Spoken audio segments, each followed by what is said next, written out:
So this video is for alkyl halides part 2 and haloform reaction.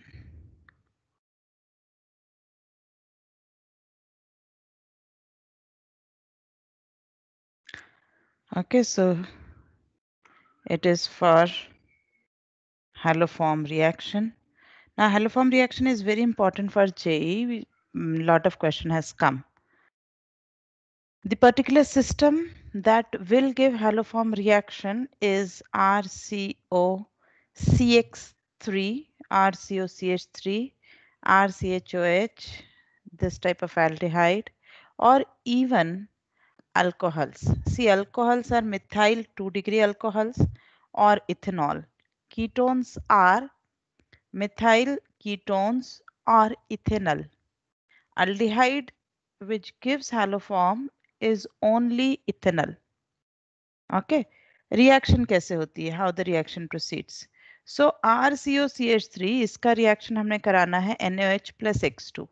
But यहाँ पर X2 can be only chlorine, bromine और iodine. Fluorine हम नहीं ले सकते. We cannot use fluorine. अभी 2 minutes बाद it will be more clear.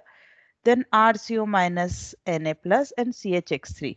This CHX3 formed is called haloform. इसे कहा जाता है haloform.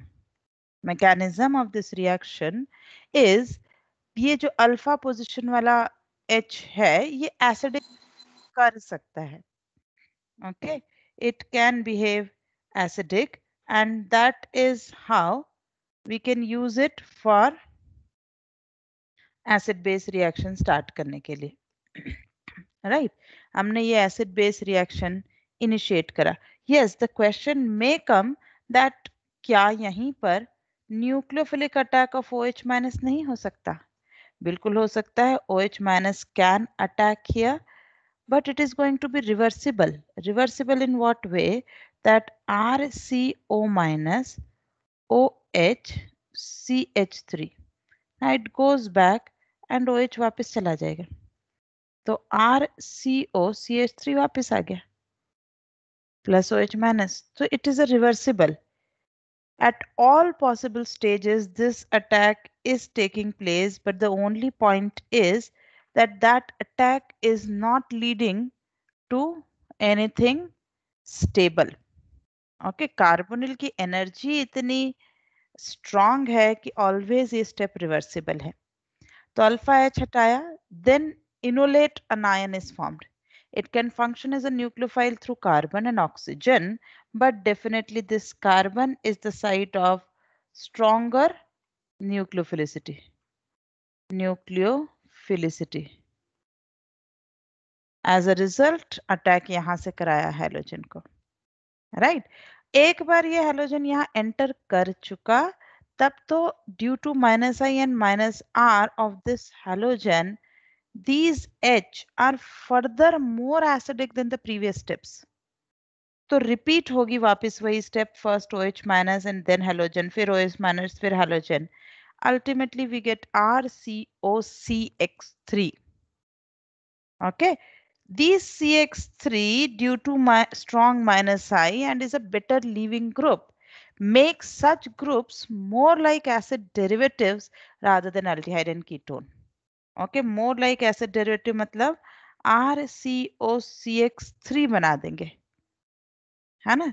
ये RCOCX3 will behave like RCOG where acid derivatives में this G is Cl, NH2, ester का OR, anhydride OCOR. Now this OH minus attacks as pi bond opens. As I said कि attack हमेशा हो रहा था, अभी भी attack reversible हो सकता था, but now this CX3 group acts as a better leaving group. अच्छा खासा reasonably बढ़िया leaving group है, and so a change is observed RCOH plus CX3 minus. Okay, and to make it irreversible, intramolecular there is an acid base reaction RCO minus and CHX3 haloform बनने लगे. अब CHX3 जो है, यहाँ हमने कहा था कि आप क्लोरीन, फ्लोरीन एंड ब्रोमीन ले सकते हैं. Sorry chlorine, bromine and iodine ले सकते हैं, फ्लोरीन नहीं ले सकते, क्योंकि इफ ये फ्लोरीन है तो इसमें एम्प्टी डी ऑर्बिटल नहीं होगा और अटैक पॉसिबल नहीं होगा. सो अलग अलग haloforms are CHF3 is known as fluoroform. Okay, but it cannot be formed in this reaction. As I just said, fluorine की absence of d orbital is the reason. Chloroform बिल्कुल बन सकता है. Chloroform questions में mention होगा as a sweet smelling liquid and colorless. It was once used as anesthesia. अभी तो ये banned है. Banned इसलिए कर दिया इसको क्योंकि ये जो क्लोरोफॉर्म है ये एयर और ऑक्सीजन की प्रेजेंस में ऑक्सीडाइज होके ये पॉइजनस फॉस्जीन बनाता है. Okay, and this is why to avoid this phosgene formation chloroform is stored, okay, is stored in dark colored bottles. Dark colour bottle में हम इसे स्टोर करके रखते हैं ताकि लाइट ना आए, and it should be air tight also ताकि ऑक्सीजन की एंट्री ना हो. And we add ethanol. तो पर्पस ऑफ इथेनॉल इज वो इस एसिड क्लोराइड से, ये बेसिकली तो फॉस्जीन इज एसिड क्लोराइड ना, इसको कन्वर्ट कर देता है to ester which is non poisonous, कि अगर थोड़ा बहुत बने भी तो वो कन्वर्ट हो जाए टू एस्टर. ओके, ना दिस क्लोरोफॉर्म के साथ ये OH माइनस जब रिएक्ट करेगा, ओके, तो it is a very important reagent. It can act as a nucleophile, it can act as a electrophile. ना हम इसका भी अटैक करा सकते हैं जहाँ जरूरत हो, और हम ये रीमर टीमन वगैरह रिएक्शन में डाइक्लोरोकार्बन का अटैक कराते ही हैं एज एन इलेक्ट्रोफाइल. इसी क्लोरोफॉर्म को अगर आप KOH की मीडियम में हाई टेम्परेचर्स पर ट्रीट करो वाटर की प्रेजेंस में, तो हाइड्रोलिसिस हो जाता है क्लोरोफॉर्म का, दो इट इज वेरी डिफिकल्ट, पर होता है. तो कितने मोल्स ऑफ OH माइनस लगते हैं ये हमने यहाँ पर दिखाया है कि how many moles of OH minus will be required, and the net product of hydrolysis of chloroform is formic acid, salts and water.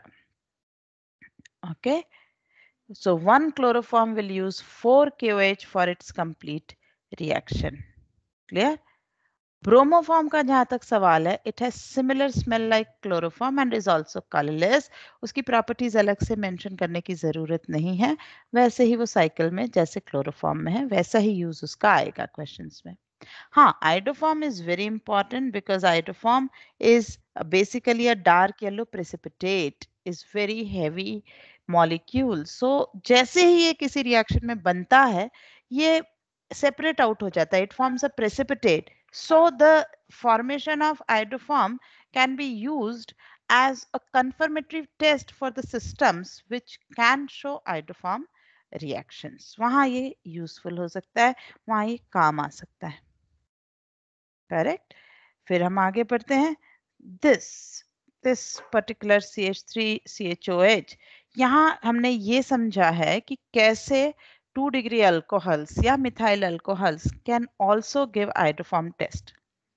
तो basically NaOH plus I2 basic medium में आयोडीन फॉर्म्स NaOI. ये NaOI बनाता है, और NaOI being an oxidizing agent, ये देखो ये H और ये ऑक्सीजन ये मिलकर पूरा हट जाता है एज H2O. ओके, ये मिलकर हटेंगे H2O, और ये जब मिलकर H2O हटेगा तो oxidation of 2 degree alcohol to ketone, and then it is normal. Iodoform will be precipitated out along with the formation of the salt. Now there is a question, which of the following will give iodoform test with NaOH and I2? Correct. Initial questions I think are normal, no problems. Let us go to question number 7. This do not give iodoform test because the carbonyl is basically SIR suffer कर रहा है ये 2CH3 से, and due to this type of SIR from 2CH3 it is sterically crowded, right? तो ठीक है, हम maximum हम बना भी लें CH3 और ये भी CH3 CH3 C double bond हो CX3, लेकिन जब मैं वापस इस पर OH माइनस का अटैक करूंगी तो ये sp2 से sp3 वाला स्टेप हो ही नहीं सकता, क्योंकि it is planar and it is shielded from both sides, so this step fails and therefore this seventh molecule fails to give haloform reaction. Correct? Ninth is a pinecolone and it gives haloform reaction, ये ध्यान देना, and so on. हाँ, 10th, 11th, 12th and 13th where there is an active methylene group, तो हमेशा attack will be initiated from active methylene group, क्योंकि first step क्या थी, more acidic H को एब्स्ट्रैक्ट करना. More acidic H is the active methylene H group, so हमेशा यही abstract होगा सबसे पहले. ओके, ये एब्स्ट्रैक्ट होकर और फिर रिएक्शन कैसे प्रोसीड करेगी आओ देखें. इस तरीके से यहाँ से प्रोसीड करेगी. ये बीच में एब्स्ट्रैक्ट हुआ, फिर यहीं आयोडीन अटैच होता रहा. अगर दोनों तरफ प्योर कार्बोनिल हैं तब तो कोई बात नहीं, रिएक्शन नॉर्मल ही बिहेव करती है और हमें रिएक्शन मिल जाती है, हमें पॉजिटिव आएगा टेस्ट. पर अगर एक भी साइड इम्प्योर कार्बोनिल आया, अगर एक भी साइड इम्प्योर कार्बोनिल आया तो हेलोफॉर्म फेल होने लग जाता है. वो क्यों? देखो यहाँ डिफरेंस क्रिएट हुआ है इस स्टेज पे, है ना. इस स्टेज पे कैसा डिफरेंस क्रिएट हुआ है? इम्प्योर कार्बोनिल पर del plus versus pure carbonyl del plus. तो pure carbonyl del plus is high, so यहाँ अटैक होगा OH का प्योर कार्बोनिल पर and leaving group is Ci2 minus. Ci2 minus जब जाएगा तो ये बचा हुआ पोर्शन तो एसिड बन गया. एसिड पे तो अब आगे फर्दर अटैक हो ही नहीं सकता क्योंकि एसिड बेस हो गई. Now this H is no more acidic. This alpha H are no more acidic in carboxylic acids. और ये अगर आगे दूसरा पार्ट जो एस्टर का टुकड़ा हटा है, ये आगे बढ़ के Ci3 भी बनाएगा. Then also on further attack, it is not that I will have liberation of Ci3 minus. I'll have ETO minus as a leaving group, which will not functional overall. मेरे को Ci3 नहीं बन पा रहा है. And yes, ये जो ETOH by product होते हैं इनका आयोडोफॉर्म टेस्ट यूजुअली नहीं आता. It is of no use. इससे मत सोचना कि आखिरी में ETOH बना वो दे देगा, है ना. और इसी हेलोफॉर्म को यूज करके इंडस्ट्रियली क्लोरोफॉर्म बनाया जाता है. ये ब्लीचिंग पाउडर प्लस इथेनॉल से हेलोफॉर्म बनता है. ओके, ब्लीचिंग पाउडर से, क्योंकि ब्लीचिंग पाउडर एक्वस कंडीशन में इस कैल्शियम हाइड्रोक्साइड प्लस Cl2. तो हम क्या ले रहे थे, NaOH plus X2. Calcium hydroxide base का काम करेगा और X2 की जगह Cl2, तो ये रिएक्शन आएगी. लेकिन कैल्शियम सॉल्ट्स में तुम्हें थोड़ा सा मोर केयरफुल रहना है, क्योंकि जैसे हम NaOH में सोडियम सॉल्ट बना रहे थे, यहाँ कैल्शियम सॉल्ट जब बनाएंगे तो कैल्शियम सॉल्ट को जब ड्राई डिस्टिल किया जाता है तो they decompose to form ketones. ठीक है, इसके कारण आप जो आंसर सोच रहे होंगे, एक्सपेक्टेशन कि this type of salt should be then answer, लेकिन आंसर क्या हुआ करेगा, ketones due to dry distillation of calcium and barium salt. So you have to be careful about that. इसके अलावा एक और केयर जो हमें लेनी पड़ती है इसमें, वो होती है excuse me, beta keto acid की. अगर किसी जगह पर बीटा कीटो एसिड बन रहा हो सकता है, if there is a chance, तो उसको आपको ध्यान देना होगा, क्योंकि अगेन देखो इसमें आपको लगेगा कि आंसर शुड बी दिस, है ना, बट ये आंसर नहीं होगा. ये बीटा कीटो एसिड वाला रास्ता जब लेगा तो ये जस्टिफाई नहीं कर पाएंगे हम. ओके, क्योंकि beta keto acid acidic condition में ये हीट करने पर CO2 रिलीज कर देगा. तो you have to be careful about what is given in the question. That was haloform. Other methods for preparation of alkyl halides, तो हम कार्बोक्सिलिक एसिड साइनाइड से डायरेक्टली बिल्कुल भी नहीं बना सकते हैं अल्काइल हैलाइड्स. हाँ, अमीन से हम बना सकते हैं using NaNO2 plus HCl. NaNO2 plus HCl is a source of nitrosonium ion, NO+. This is how nitrosonium will form ultimately diazonium के रास्ते से कार्बोकटायन. अब मीडियम में जितने भी अनायंस हैं हम उनमें से किसी का भी अटैक इस कार्बोकैटायन पे लें, लेकिन क्योंकि water is the solvent, therefore definitely attack of water will be major, and as a result alcohols will be major product. Okay, others will be byproduct. Multi correct में हम सभी टिक करेंगे. अब NaNO2 plus HCl aqueous condition में काम करता है, but एक होता है Tilden's reagent NOCl nitrosyl chloride. ये गैस लेते हैं हम, it is a gaseous. Amines में हम टिल्डन की गैस पास करते हैं, और as a result alkyl halide as a major product, not alcohol. और ये डायरेक्ट मेथड होता है to convert primary amines to alkyl chloride. Is that clear? तो ये हुआ हमारे सारे एलिफेटिक अल्काइल हैलाइड बनाने के तरीके. अराइल हैलाइड के लिए हम जो स्टैंडर्ड रिएक्शंस यूज करते हैं, they are Sandmeyer, Gattermann. Okay, yes, POC of alkyl halide भी आप जरूर देखें. Right, these are the important points, but the most important point in this particular recorded lecture is of haloform. So अब इसे आप view करें, और if there are any doubts please ask.